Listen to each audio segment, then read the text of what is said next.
Kausap ko si Casper ka. Hindi naman siya nilaglag ni Casper. Iwas nga si Casper dun sa mga... Kausap ko si Casper kanina, matagal kami nag-usap. Kunin ko na laan siya. Hindi man nilaglag yan. Yan ay yung salita lang ni Casper ay iwas na sa masyadong controversial. Saka natakot siya, wala naman siyang kaso. Sabi ko kay Casper, kung may kaso ka, huwag ka matakot, tawagan mo ako. Piyasahan ko ikaw kahit magkano yan. Kaganggan yung kaso na yan.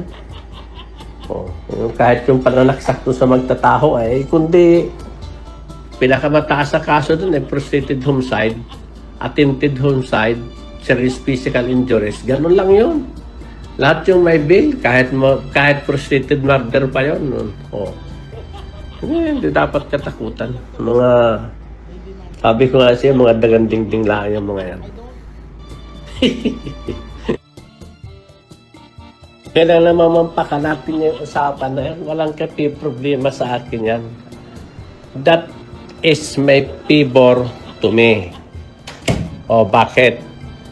For my publicity. Hindi naman nakaw yan, hindi naman rape yan. Wala naman yan. At saka isa pa, yan ay mga usapan lang ng mga vlogger na walang kabulan. Hindi pinapansin yan ng mga dekalibreng tao. Porque kailangan ko din naman sila. Sakyan ko ng sakyan lamang yung kailang ugali. Kasi hindi naman makaka-apekto sa akin yan Sa business ko, malabo yan. Hindi makaka-apekto yan. Ako kumikita ako ng daan-daan libo araw-araw sila. Walang epekto sa akin yan.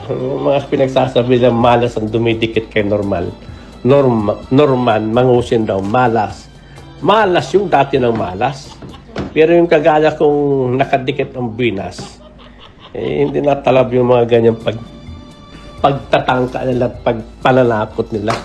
Wala yan, mga pipitsugin lang yan, mga daganding-ding lang yan. Hindi natin dapat katakutan yung mga yan. PLM, kaya talaga nila yun kasi si PLM unang-una, alam ko ugali nung mahina din ang dibdib noon. Bukod sa mahina ang dibdib noon, wala siyang capability na ganun kakpan sa akin. Pangalawa, wala siyang political power. Wala siyang political power. Hindi niya kaya. Huwag na. Wala yan si Makagago. Wala yung mga baser na yan. Kahit si Podgenius, wala yan. Kahit magpisan-pisan yan. Kahit magsanib kursa yung mga yan. Hindi ko urungan yan. Walang demandahan. Sige, kahit anong pambabas ang gawin nila. Wala lang. Hindi ko dinadami ang kanilang mga anak. Ang kanilang pamilya. Kaya kong ipatrace yan. Pira lang katapat niyan. Kaya kong hanapin kung sino yan.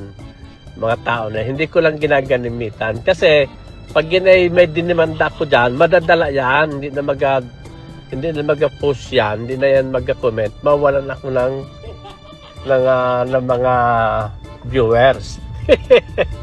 Mga pipitsugin lang yan, mga danganding-ding lang yan. Puro lahat yan, hindi ko kalibel. Wala yan.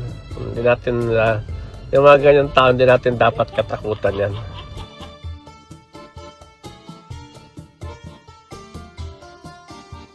Mga pipitsugin lang yan, madam, mga danganding-ding lang yan. Wala pa sa kalingkingan ko yan. Kahit yung mga kuha na yan, yan nga rin si Erwin Dakings, napakahirap na mahirap din tao yan. Wala yan, mga nasa kalingkingan ko lang yan. Kahit yung yaman ni Makagago, hindi maobra sa akin yan. Wala yan. So hindi lang to basta debunk, may demanda pa.